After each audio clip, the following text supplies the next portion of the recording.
Hello everyone, আসসালামু আলাইকুম। সবাই কেমন আছেন? আলহামদুলিল্লাহ আমরা ভালো আছি। তো আজকে আপনাদের সাথে একটা রেসিপি শেয়ার করব নাকি মানে যাই হোক, আমি এটা হচ্ছে রান্না করব মানে এটা কি বলে চিকেন ফ্রাই অথবা হচ্ছে বারবিকিউ যেটাই বলেন না কেন, এটা করব। তো হচ্ছে সেটা আপনাদের সাথে শেয়ার করতেছি। তো যদি পুরোটা নাও দেখাতে পারি তো মানে মাঝে মাঝে আর কি আপনাদের সাথে শেয়ার করব। তো যাই হোক, আপনারা পুরো ভিডিওটা দেখতে থাকেন, কেমন হয় সেটা কিন্তু অবশ্যই দেখে শেষে পরে বলবেন। তো এখানে আমি একটু কেটে নিয়েছি নাইফ দিয়ে, হচ্ছে এখানে এটা একটু কম কাটছি, এটা একটু বেশি কাটছি, কারণ এটা আমি খাবো, এটা আমার মেয়ে খাবে, যার জন্য হচ্ছে দুটা এরকম করে কেটে নিয়েছি। কারণ নতুন বাচ্চা মানুষ একটু মানে ঝাল কম খেতে পারবে, তাই ওর জন্য বড় আর কি একটা রেসিপি যে মাঝখানে যেন একটু মশলাটা ঢুকে, আর আমারটা একটু বেশি যেন মানে মশলাটা আর কি পরিমাণে যেন বেশি হয়, এই জন্য হচ্ছে এইভাবে আর কি দিচ্ছি। এখন হচ্ছে মানে মশলা আর কি দেবার পালা। তো সব মশলা আমি মাখাইয়ে পরে আপনাদেরকে দেখাচ্ছি। তো এই যে এখানে আমি আর কি সব মশলা দিয়ে নিয়েছি। এখন এই মশলাগুলো আর কি এটার সাথে মিক্স করব। তো হালকা একটু আমি পানি দিয়ে নিচ্ছি, যেহেতু পানি লাগবে না। এই যে বাটা মশলা, জিরা, তারপরে হচ্ছে মরিচের গুঁড়া, হলুদের গুঁড়া, তারপরে লবণ, মানে সব কিছুই আর কি যা যা লাগে, সাথে লেবুর রসও দিয়ে নিয়েছি। এখন এটাকে একটু মিক্স করব।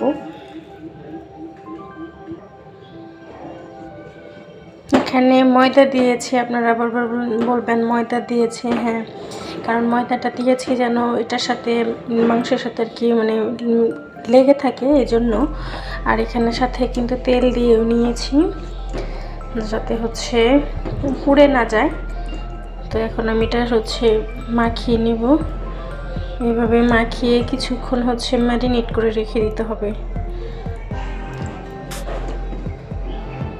তো দুটো মাংসের ভিতরে আমি হচ্ছে মাখিয়ে নিচ্ছি।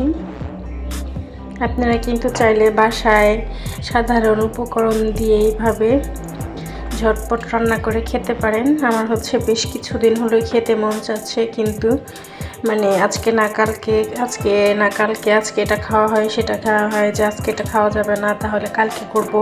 তো এরকম করতে করতে দেখা যায় যে অনেক বেশি লেট হয়ে গেছে।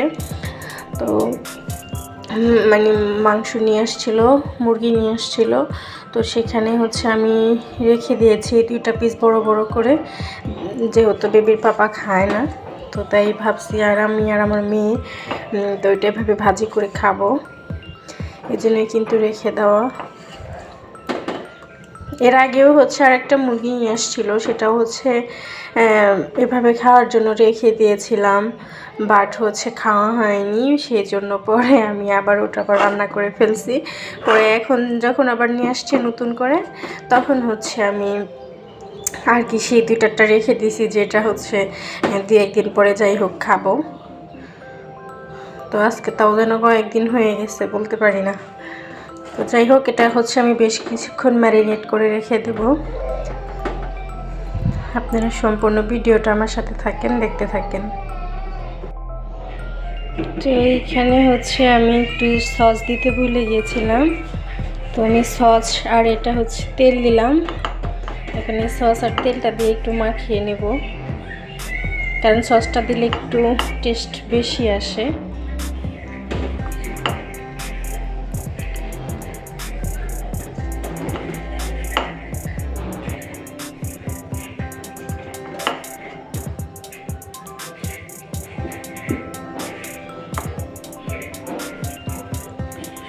হালকা হাতে হাতে এইভাবে মাখাইলে কিন্তু সব ভেতরে আর কি নেবে।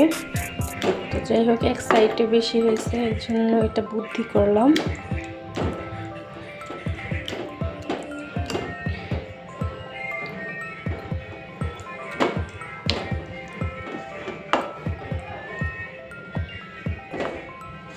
আমি আরও কিছুক্ষণ মেরিনেট করে রাখবো।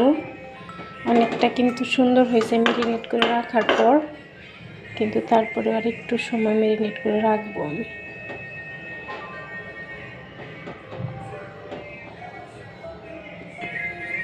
যাই হোক, মনে হলো যে আর একটু লাগবে বোধহয়, তো সেজন্য হচ্ছে আর একটু দিয়ে নিলাম।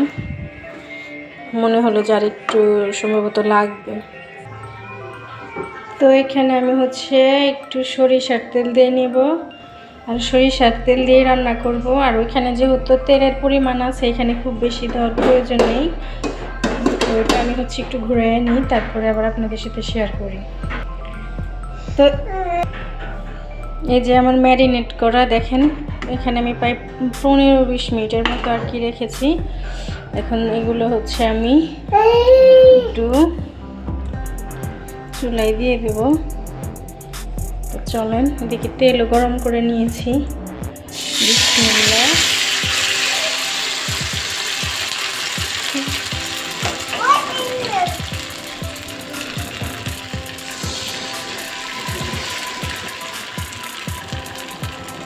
আর এখানে এই যে মশলাটা আছে, এই মশলাটা দিয়ে এখানে আর একটু সরিষার তেল দেব, দিয়ে একটু পর পর ওটা হচ্ছে ব্রাশ করে দেব।